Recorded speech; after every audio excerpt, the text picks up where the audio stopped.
I have a question. Sure. This is a mother thinking. If you have identical twins, really identical twins, Mm-hmm. are the inner pieces of those twins really the same? Nope.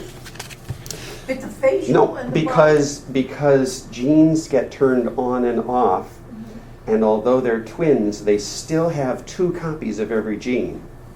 But right? The same? Well, it's the same, but what if one, let's say they're 2 girls, and you're just looking at the X chromosome.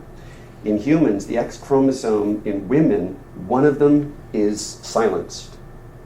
The entire chromosome. It's just shoved off to the side and turned into a little ball of knots. We actually see that under the microscope as what's called a bar body. So that if you have a woman and you're not sure if she has a genetic abnormality, or if you have a baby that has ambiguous genitalia and you can't tell, you do a scraping of in their mouth, put it under a microscope, and look for bar bodies. It's the easiest thing to tell whether or not the person that you're looking at is male or female. And that can also be done for forensic work.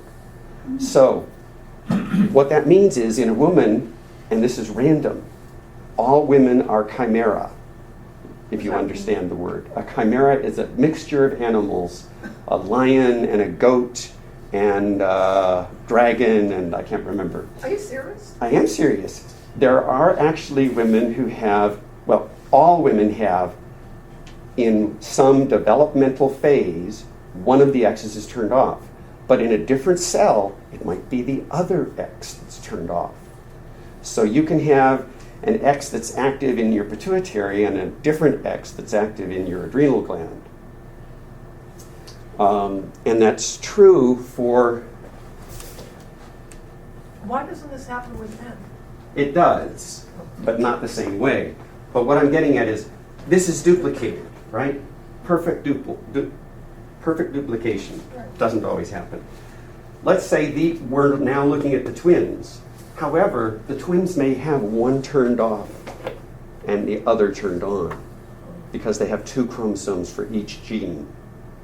One from the male, one from the female. So although twins often look alike, if you did enough studies, you would find they were different. Also, you would find that, as it says in my handout, in several places, because I'm trying to make that point, DNA replication is not perfect. DNA repair is not perfect. Thus, in fact, when we're born, we already have more than 100 mutations. And the mutations can occur because of cosmic rays, CT scans, and things in our food, including natural foods like the fava bean. I wrote out the sequence of steps for you in your handout, following that dogma. And then on the other side, this is central dogma of biology. This is the way it works. However, since we have the human genome and we have a lot more information now, we know that those statements are extremely simplified.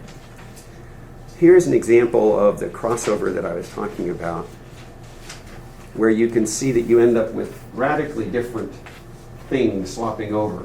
You start out with red, orange, yellow, and green, and they're all exactly, in line.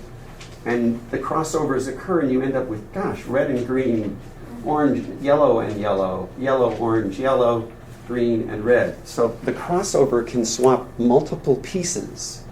The same thing actually does occur up here.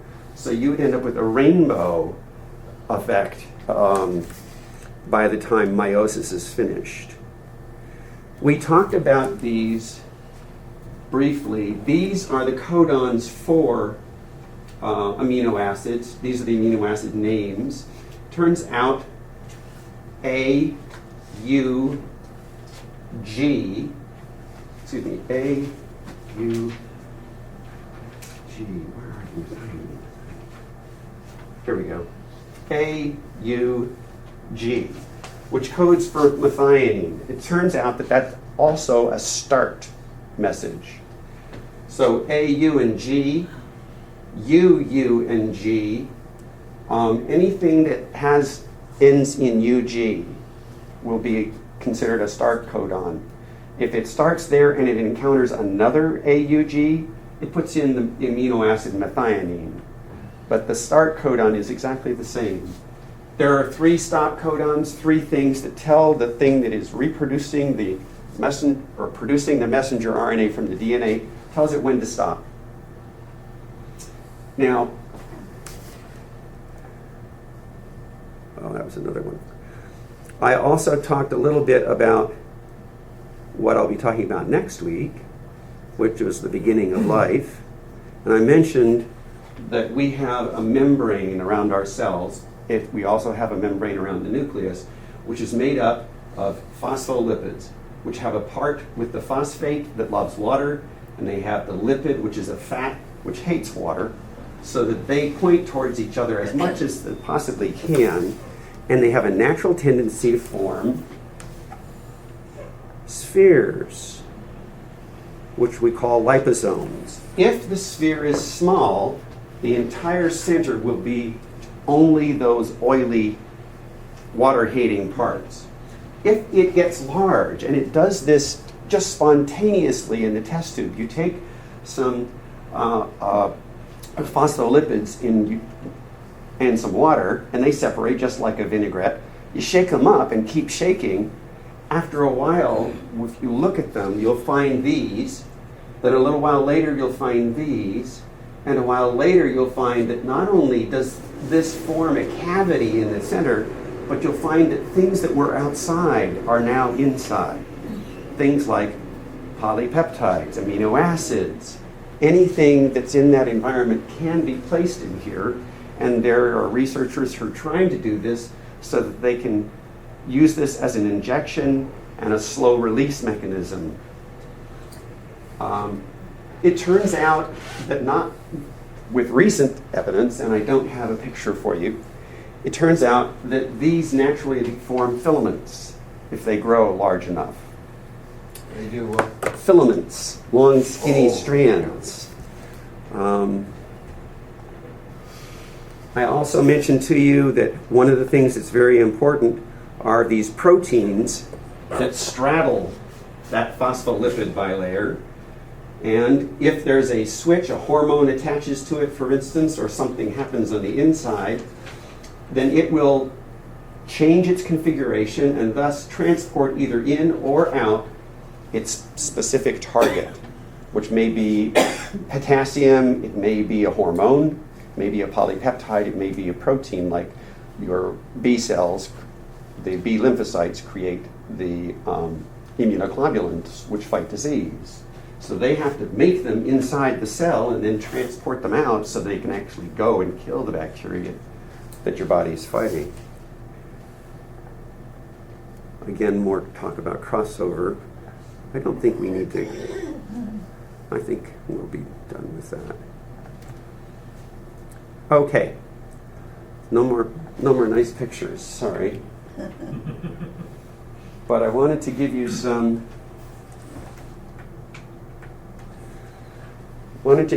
additional information.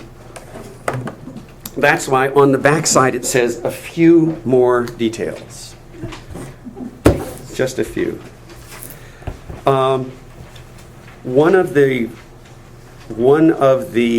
irreducible complexities of our bodies are that it takes many enzymes in order to duplicate DNA, and the argument about the origin of life, which you said you wanted me to talk about next week, there is an ongoing argument.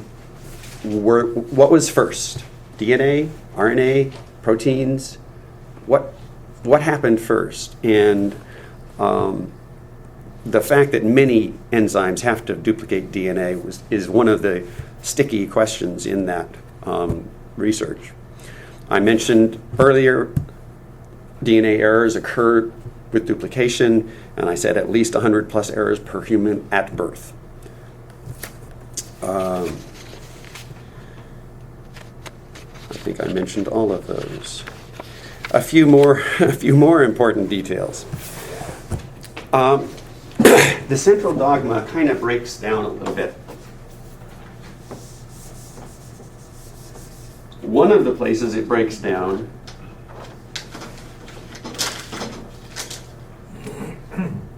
this messenger RNA. One of the places it breaks down is the messenger RNA. This actually meets enzymes on its way to go out into the world, and those enzymes remove things that are in the middle and then reconnects the dots, reconnects the two ends. So now you've got something that looks like this, and in here is a place where it was cut. Why does it do that? The DNA has been invaded by transposons, which are called jumping genes, which Barbara McClintock discovered when she was trying to figure out why corn could have kernels of different colors on the same ear of corn. She got a Nobel Prize for that work, studying corn.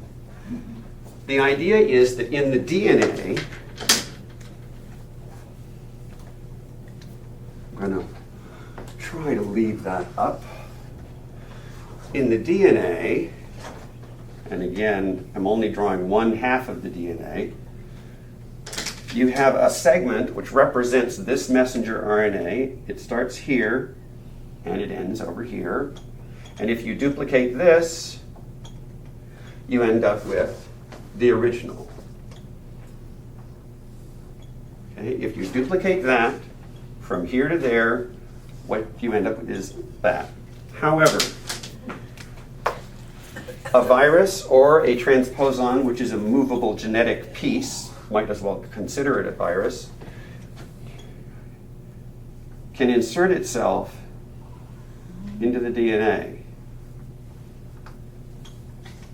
And the way the body has evolved, the best way to take care of this is after transcription. Does it replace what was there before?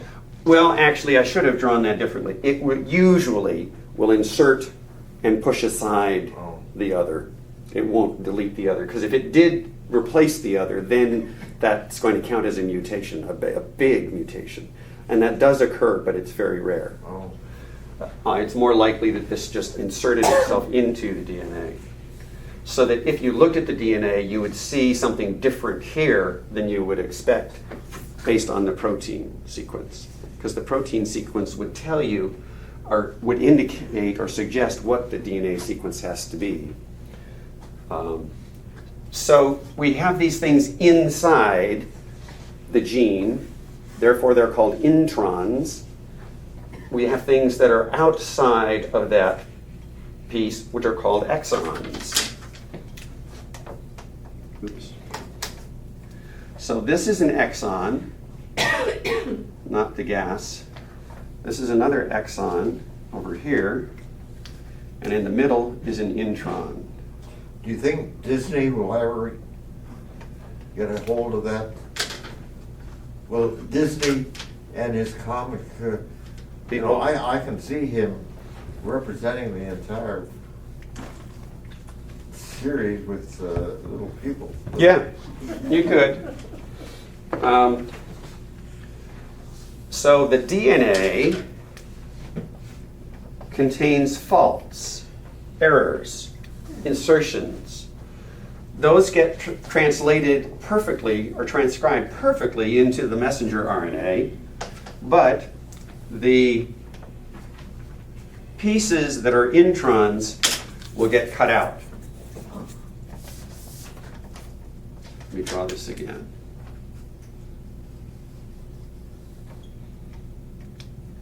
One, two, three. 1, 2, 3. So now,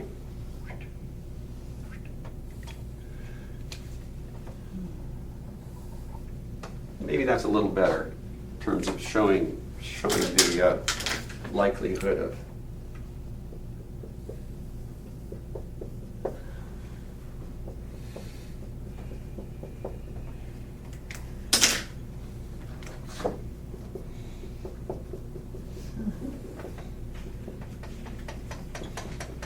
Does that make more sense? Or less? Those are supposed to be the nucleotide sequences.